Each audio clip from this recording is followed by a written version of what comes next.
আমি এখন কাঁঠাল বাগানে চলে এসেছি। রাস্তার দুপাশে অনেক কাঁঠাল ঝুলে আছে, দেখা যায় ওই যে কাঁঠাল।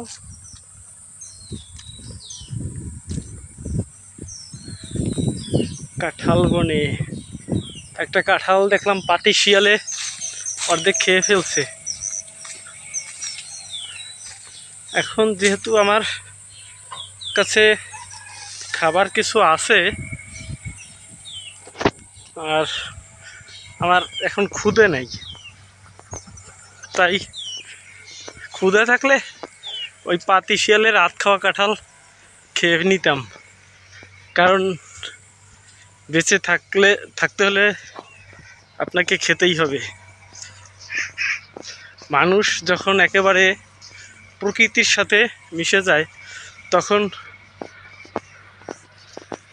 একেবারে কি বলবো, ওটা পশুর সাথে ভাগাভাগি করে খেতে হয়। পশু পাখি এদের সাথে খাবার ভাগাভাগি করে না খেলে সভ্যতার ভাব দেখলে বনে জঙ্গলে টেকা যায় না। এটা হচ্ছে সবচেয়ে বড় কথা।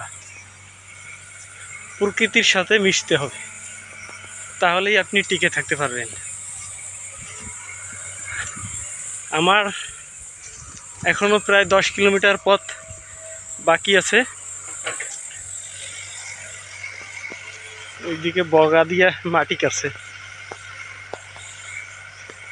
বুঝলাম না, এই যে একটা নদী আমি দেখাই, যে নদীটা দেখা যাচ্ছে, এটা পুরোপুরি একেবারে কচুরিতে ঢাকা।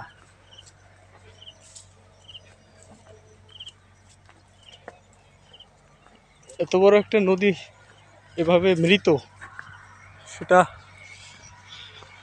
কল্পনা করতেই কষ্ট লাগে।